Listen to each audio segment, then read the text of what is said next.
And my girl, Stacey Tisdale, my co-host for Wealth Wednesday, is here with me. Happy Wealth Wednesdays, everybody. As usual, we are bringing it with two amazing women. We have Jaquette Timmons, who's a financial behaviorist, Sandra Kentz, who is the former CEO of Paradigm for Parity, and about something that everybody goes through. Okay, follow this. Have you ever had so many bills, so much debt, so many financial problems that you just couldn't concentrate for 1 second at work? Or you can't sleep at night. You can't sleep at night. And then you're exhausted in the morning because your mind is racing, trying to figure out how am I going to take care of all this? Yeah. So a lot of people have that issue, and I'm really honored to have worked with Paradigm for Parity, who authored a study called The Impact of Personal Financial Stress on Black Women in the Workplace.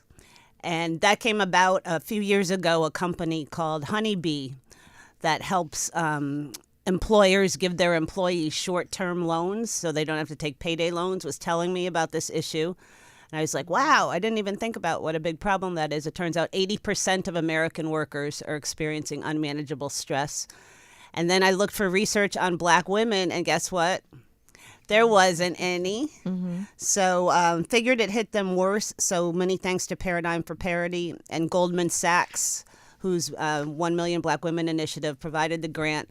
But Sandra, give us a scope of this problem and why it affects Black women so differently. Yeah. So first of all, thanks for having me here. It's such a pleasure to share this microphone and this time with all of you. I think you said it, Stacey, at the beginning when you talked about 80% of Americans at least deal with this issue. And so for us, it was more than just thinking about just Black women, but it was thinking about all employees, but understanding that that study and those percentages are higher for Black women, as we are sometimes head of homes, single parents, trying to climb up the corporate ladder, but also experiencing all of the things that get in the way of our success. And so for us, we thought it was critically important to leverage the grant that we received from Goldman Sachs to commission a study to just talk about the real issues. You know, there are lots of things out there that when it comes to financial wellness or wellness, overall. And so for us, we said, let's dig under wellness. Let's peel back the layers and let's really think about what are those key stressors that people show up every day with at work. And financial stress was one of those areas. And it's hard to talk to your employer about that, too, because you don't want to share certain things. You want to come to work. And I was always taught whatever personal problems you have at home, when you come to work, leave that behind, and nobody should know about that. You should be there doing your job, and that's nothing that your boss needs to know or anybody, your coworkers or anything. But what are your thoughts about that? Because that is something I feel like has been conditioned in us. Deal with what you need to deal with personally at home. Come to work, be your best, and no one needs to know. Yeah, well, those days are gone, Angela, right? Those days, people show up their whole, with their whole selves, but they bring all of that with them into the workplace. And so if organizations, companies, corporations want to get the best out of their brightest, they have got to address the issues that get in the way of your performance, right? And so today we talk about any and everything at the workplace, whether it's religion, whether it's politics, but you're right. One of the areas that is still sort of uncharted territory is around the financial piece. And so for us, it's critically important that companies establish an atmosphere or a place where you can establish trust and transparency and have these conversations. It is so critical for employers to know what's holding their employees back from showing up and being able to give their very best. And if you can help mitigate some of that, then your employees are freer to do the work that you pay them to do every day. And more employers are getting on board. You see a lot of them offering financial wellness programs. A lot of them are doing things like paying down their employees' student loan debt. But just to give people, Stacey's going into her stats nerd mode, but just to give you a sense of the scope of the problem for everybody, and then obviously we're going to break down what this revolutionary study found about Black women. But as I said, 80% of employers report, this I thought was really crazy, 80% of employers say financial stress is lowering their employees' performance level, and it's costing them $500 billion $1,000 a year. So that's why you see in the business case. Employees burdened by money matters are 9 times more likely to have troubled relationships with coworkers. They're taking it out on their coworkers. And 37% of employees say they have more debt than they can manage. And 60% of employees say that they're more likely to stay with an employer that offers a program designed to help them manage their money.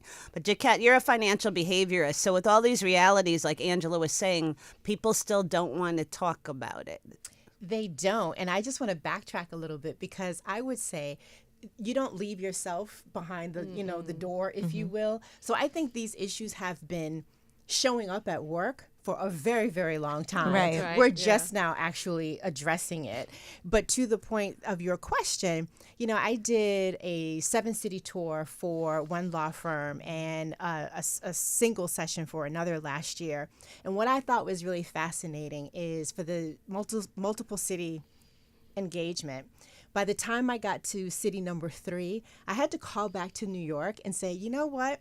Can you not have the partners in the room for the entire session?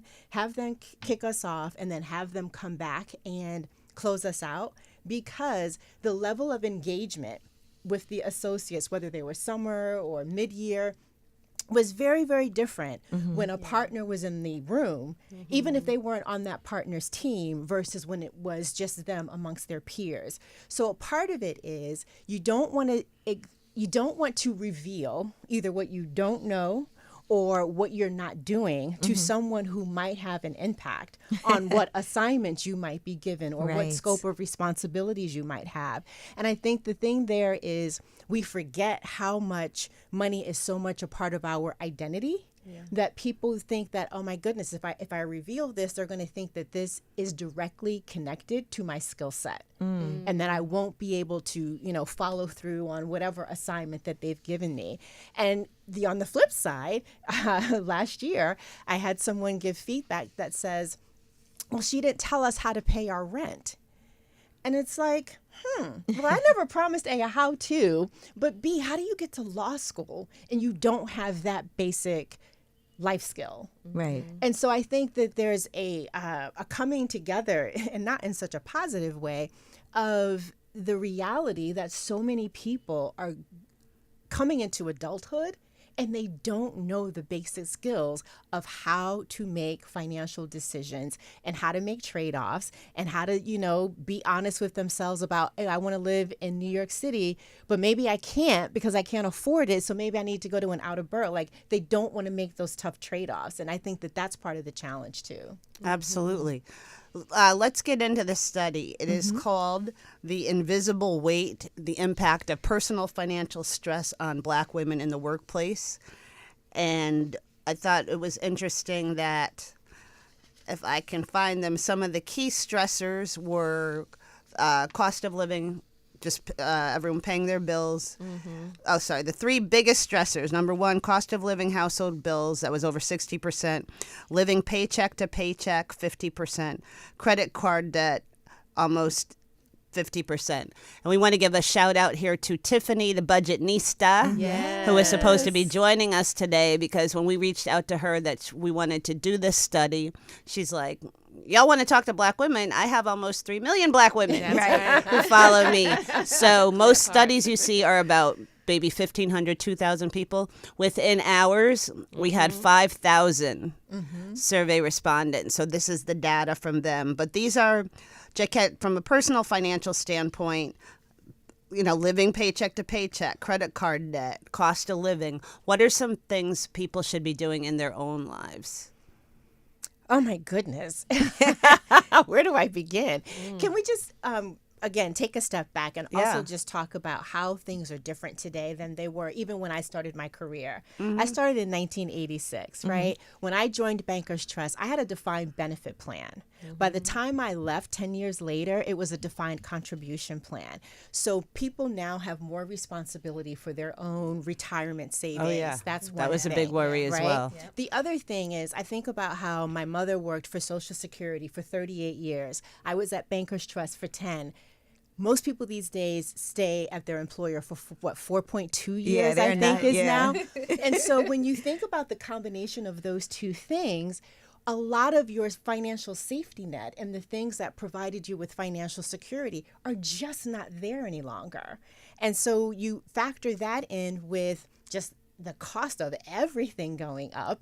And this is a study about Black women. We still earn significantly less than not only white men, but white women, Asian women. And so when all of the expenses that you may or may not have direct control over go up, it makes it even that much more challenging. So that's the bad news. Right. And Black women are also 8 times more likely to be financially responsible for other family members. Exactly. And there's a lot of any other shame group. in feeling like my finances are directly connected to who I am and my character, as a person. Exactly. So that's the challenging news. So what do you do on the other side of it? Something that we are often not very good at doing. We talk about wellness, prioritizing ourselves and saying no to family and maybe friends, and making sure that we're taking care of our financial household, not only in the present, but also preparing ourselves for what may come in the future. And so to answer the question, there's no one size fits all, but I think it is really coming to terms with what you can and cannot do, and letting it be okay if you can't do something specifically that you really want to. Yeah, and our families culturally are so important to us, right? And you know, it's not only just your immediate family, but your extended family, you know. But I had a financial advisor once give an example of how she takes care of herself and prioritize herself, but also her family. She has an account, and she says she puts certain amount of money in that account that is comfortable for her. And once that little fund is gone for that month, if other people in her family come asking, she says, you know, no, you got to come back another time. So again, it's ways that we can do it, but it's about the choices and the decisions that we make, right? And being and really then we feel smart about bad. it. We feel bad when we say no. Right. You know, when we have that boundary. But it's the responsible thing to do, right? And that's another piece of it. Yeah. Talk about taking responsibility for our choices. So we're a lot of shame and blame around this that we've been discussing, but there are resources out there, and if you're quiet, you're not going to find out what your company is actually offering, and that's what this is all about. And we have to take responsibility. Can I say one thing too? Also, in the workplace, just advocating for yourself and negotiating. And oh my God, I think that's a really important thing. And they've done studies about Black women and how much we don't do that. And so I just want to point that out too, is being able to go and show, because a lot of times we get a lot of extra responsibilities put on us, and in addition to what we have to do outside of work.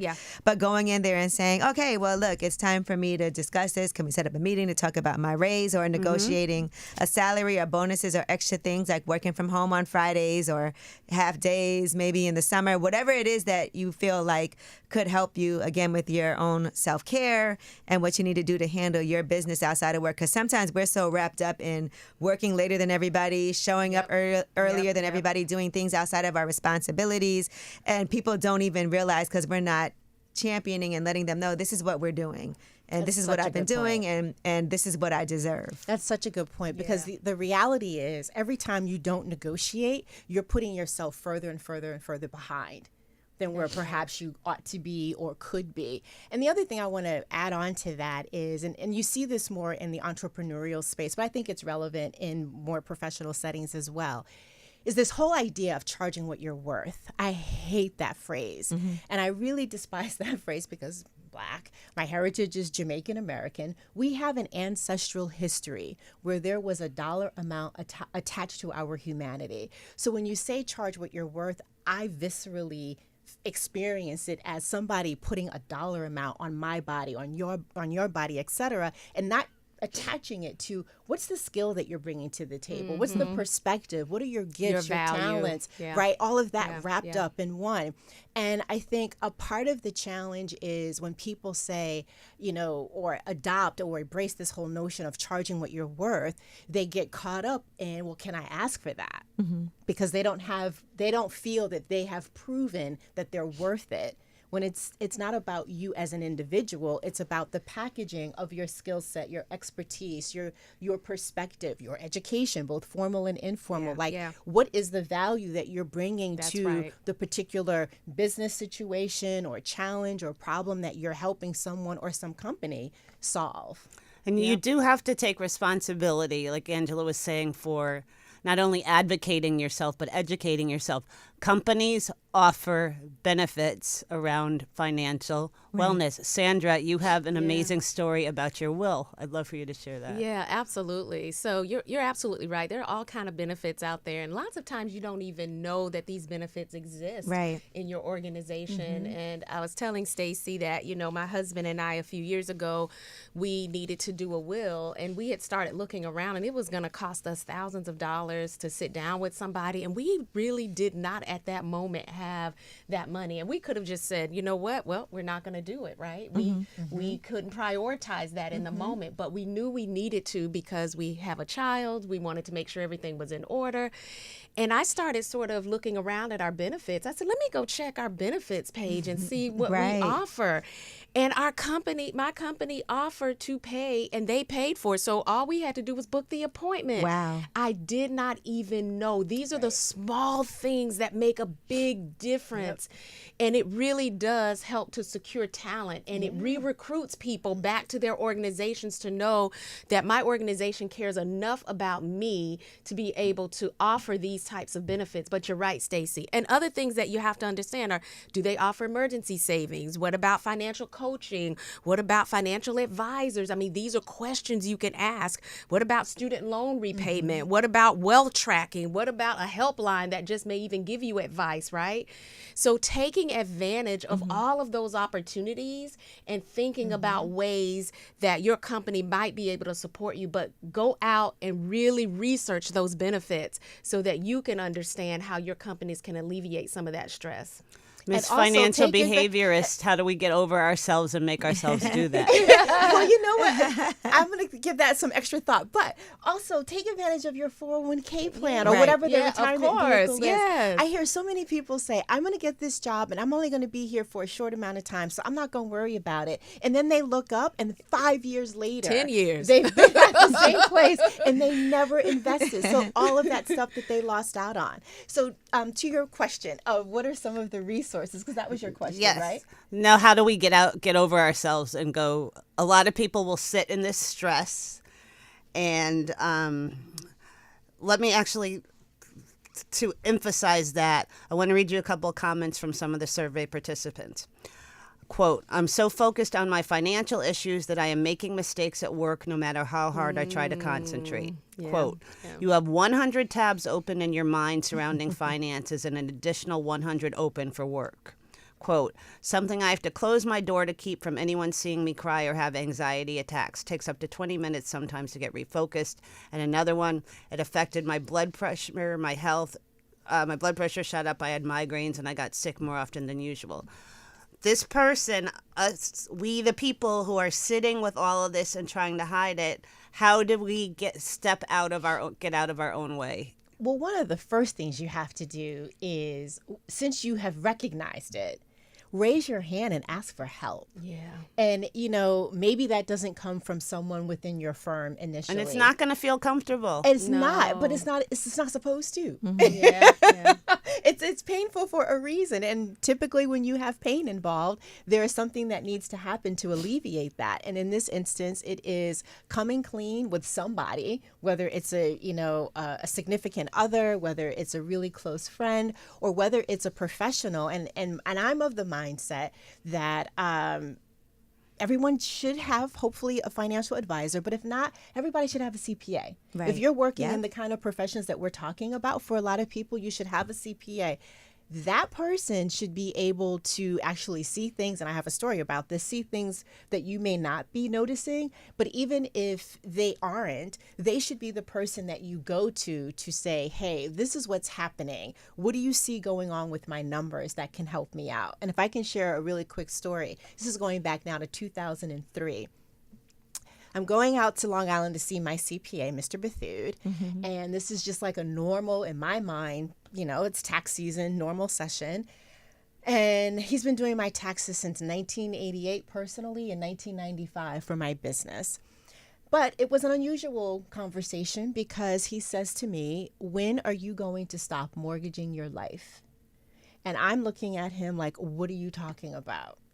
The reason he was asking that question, although I didn't know it in the moment or didn't see it in the moment, was because my business wasn't doing well or as well as I thought. And the reason it wasn't doing well is because I was subsidizing it, dipping into my savings, selling some of my investment portfolio, increasing my personal and business credit card debt. I was doing all of those things, though, in support of, I want my business to be successful. I want it to be profitable, and I don't want to be broke. But I was doing all the things that were opposite of that, all of the things that were the opposite of what I had been taught personally, academically, and professionally. And we've been talking a lot about the stresses that you can notice, but I think we also need to talk about the stress that you don't notice. Because that was financial stress. I didn't recognize it as financial stress. I recognized it as I'm doing all of the things that I think I need to do to help my business be successful. Yeah, and I've heard you say before you would not use your own money to build Nope. a business again. Yeah. And, even for me, like being a person who's invested in my own businesses always, right, always been self-funded, the one thing for me, I feel like I work this job to be able to control and manage my businesses. And sometimes that's hard, too, because I feel like, okay, at least I didn't have to dip into my savings. At least I'm not doing this. At least I'm not doing that. But it's not easy when you're an entrepreneur. And one thing that one of our employees told us at one of our businesses was, listen, whenever there's an issue or something is not going right, we get reprimanded and it becomes like a whole thing. But we don't get told when we're doing things great. And we need to know positive reinforcement too. And that was something that always stuck with me, is that a lot of times you do hear from upper management when things aren't going right. But what about when things are going well? When do you get that, like, oh, you did a great job. I just want to sit down and let you know this, or, things like that are important too for morale. So you don't feel like you're being overlooked or people aren't paying attention to it and only paying attention to you when it's negative. Yeah, and that's an investment in your people, which then leads to the trust and transparency, which then leads to the ability to say, hey, Jaquette, I'm struggling, financially, and it's causing me to have stress at work. And that's why I'm not showing up as my best self. Or you noticing my behaviors are changing or my work is changing. And being able to sit down with me and say, hey, what's going on? Versus just labeling me as not a good employee. Right. What's going on? Let me help you. And then back to the point earlier, Stacey, that you mentioned, how do we sometimes get out of our own way? What I find is lots of times we think it's just us. It's just me. I'm the only one going through this. But the minute that you confide in someone else, find someone else to have a conversation with. Because I promise you, it is not just you. Right. And even in the workplace, if they have employee networks, leverage those networks.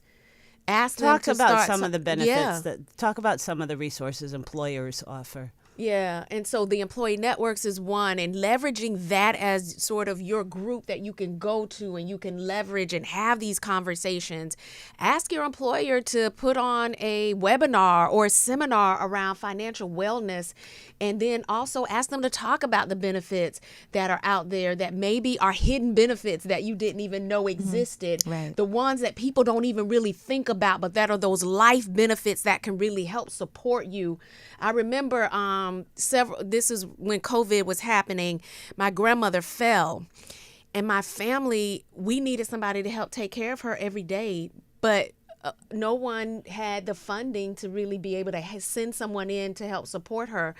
So what did I do again? I looked to my benefits in my company, and I said, let me see what we offer. And we did. We offered a benefit where I could subsidize and pay someone to come in and help support and take care of my grandmother. Wow. Do you know the level of stress? Your company offered that? My company offered That's that. a big A lot of companies see, that's what I wanted to talk about. A lot of companies offer things and people aren't aware, but it's on the aren't companies. If you look at if you break down this survey, which everybody, you can get paradigmforparity.org. We'll talk more about that in just a minute.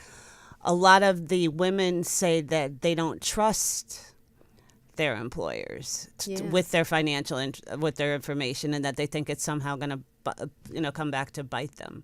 So companies have to create that safe space. That's right. Yeah. Well, one of the ways that they can do that is to model what they do for EAP, the employee Yep. assistance program. That's right. When I was at Bankers Trust, I started seeing a therapist, and I did my first 3 sessions through the therapist that I got through EAP because they paid for those sessions, and then I continued on outside of that. But so if you do it in that kind of a situation, there's an ethical boundary that has to be honored in terms of the confidentiality. And even when I do coaching, because sometimes for the law firms, it'll be a presentation and coaching, I can tell them who signed up for coaching, but I will never divulge what was discussed in those sessions. Right. So in terms of that confidentiality, I think it has to be clear around how it's structured and what information will and will not be exchanged, unless, of course, somebody is on the verge of some sort of self-harm, then that's the one exception that you make to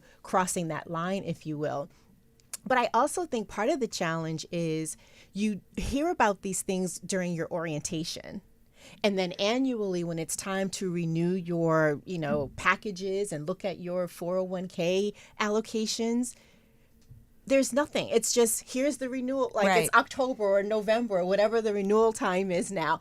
Reselect your healthcare plan. Yeah, they do send that. Yeah. They send it, but there's nothing else that goes along with it. And Or so, sometimes they have a seminar and people don't go. Right. Or like, Right. Yeah. right. To- And then if no one shows up, then they're like, oh, no one's interested, so we're not going to bother offering this again. So it's a two-way street in terms of, yes, the companies need to be proactive, but Right, so that's too right. do the You've got- employees. that's right. Yeah, That's it's quite, right. well, companies. It's on the radar now because this is costing companies $500 billion That's a lot of a money. year. That's Yeah, an and awful lot of thankfully- money. Yeah. So because it's wellness has definitely been getting on the growing. radar now. Focusing on wellness It is has something been. has been growing in the last, 35, And what 40 Amazon and years. Home Depot, they student loan debt. They started paying off their employees' student loan debt. I think part of it is hiring has been tough Yeah. for people too, and finding great employees is Yep. definitely a gem. And so now there's a lot of extra incentives to try to get people to want to stay, because I feel like a lot of people, if you're great at your job, you have a lot more options. That's right. Yes. Than it That's used to be. So it's like, how do we retain? Yeah, retention's Yeah. huge. Yeah. And plus, but you think about what we pay out for medical. The reason why part of that is because of the financial stress, right? So it's all sort of related, and you've got to peel back and understand what is causing people to react this way. And I think once employers get that, $500 billion, they're going to save so much more money if they offer these benefits, and some of these don't even have to cost a lot. Well, they also could increase people's Yeah. wages.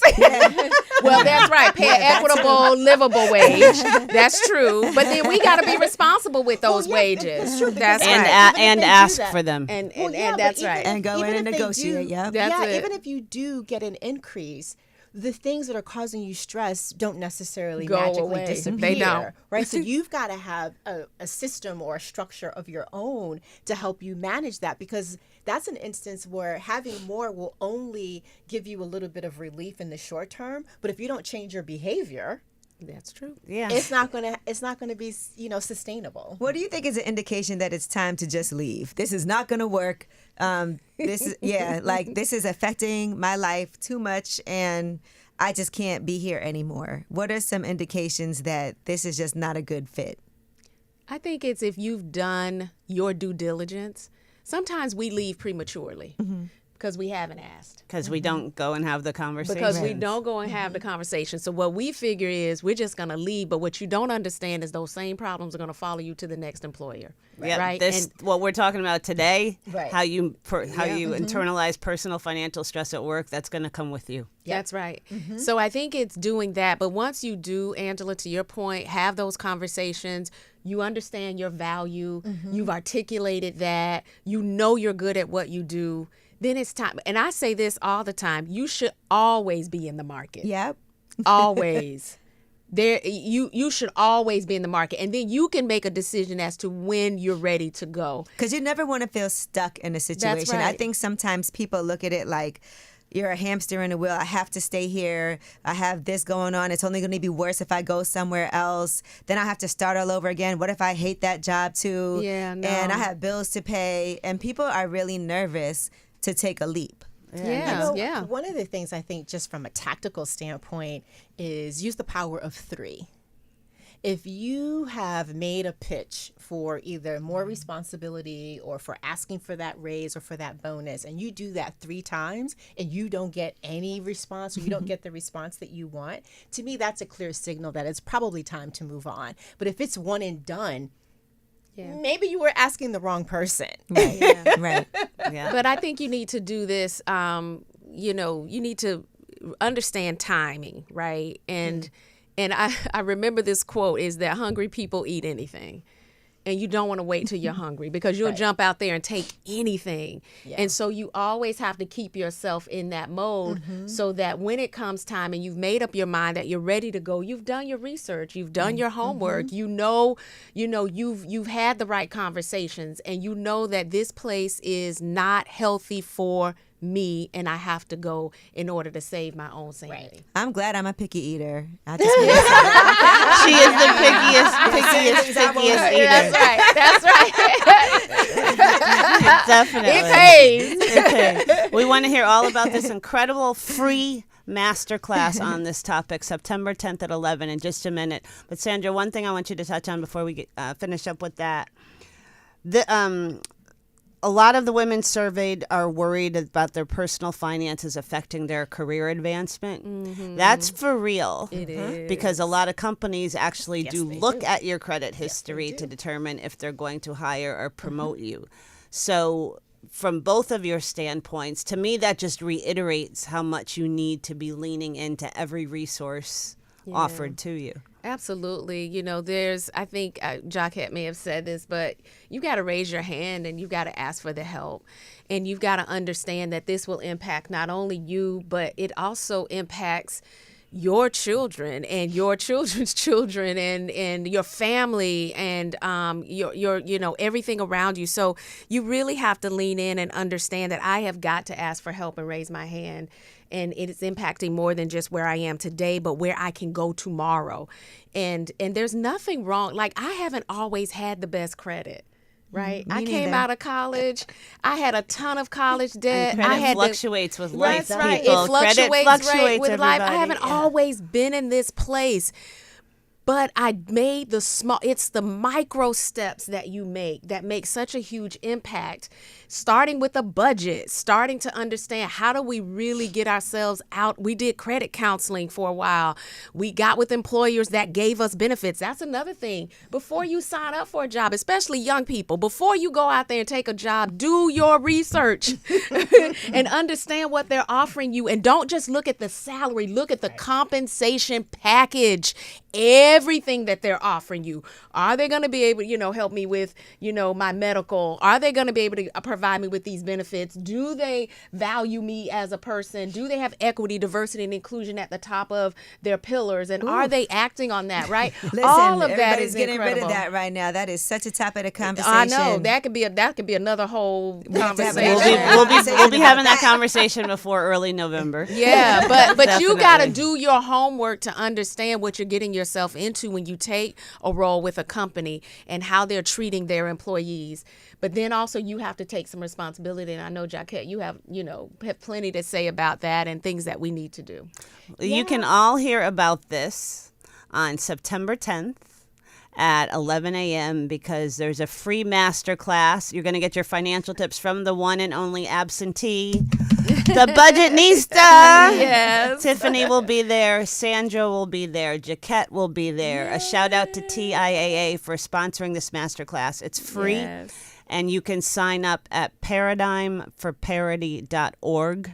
Right at the top of their website, you'll see where you can register for this for free. We're going to have it on our social links, but there's really never been a study like this before. The invisible weight and people looking at how personal financial stress affects our workplace performance. So just gratitude for Paradigm for Parity for all that you've done for women. We had How cool was that when we went on the NASDAQ? Yes, with we them? did. That was such a fun. proud Yeah. moment. And I know that was the first time I had talked about our building in Detroit, which is Yes. the 30-unit building, which is going to be done like this month. Wow. So, Woo, yes. That's awesome. That's awesome. What a journey. What a journey. I also want to thank Equilar because they helped to The analysis of the analysis data. of the data. So thank you so much to them as well. And I thank you guys. This was the first study I've authored Yes. and done before. It was quite an experience. It was an But, experience. Okay, you say it and spell it, the website. Paradigm for Parity.org. So that's PARADIGM, the number 4, PARITY.org.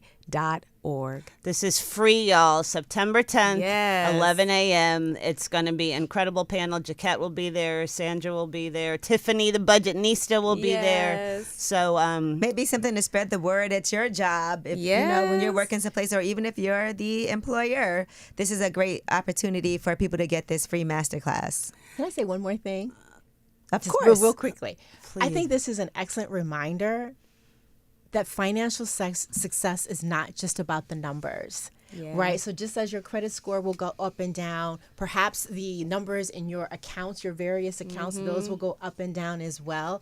So try as hard as it can be at times not to attach, again, your identity to what that number is or isn't, and really focus on what are the questions I should be asking? That's Who are the right. people I should be tapping into for support? And what are the systems that I should be creating to help me make better choices? yeah, get out of our own. Yeah. Thoughts aren't, Gloria Steinem always tells me that. Thoughts aren't things. Thoughts aren't things. And everybody also follow Wealth Wednesdays on Instagram. Go to Team Wealth Wednesdays, and please sign up. Our weekly newsletter is awesome. I gotta say, it's awesome. Sign up for that. I Take gotta the agree pledge. with that. It's really good. And Wealth Wednesdays is on Way Up with Ye and iHeartMedia. And I had to give a special thank you to Way Up with Ye and iHeartMedia for being the first to release. This is a groundbreaking study, you guys. Yay, It's going to be hitting all the media waves. You'll be hearing a lot about it all over all news. And it was broken right here on Way Up with Angela Yee because she's so awesome. Thank you, guys. Thank you, Angela. I appreciate it so much. I always love seeing all of you, so thank you. Likewise. Thank Thank you. you.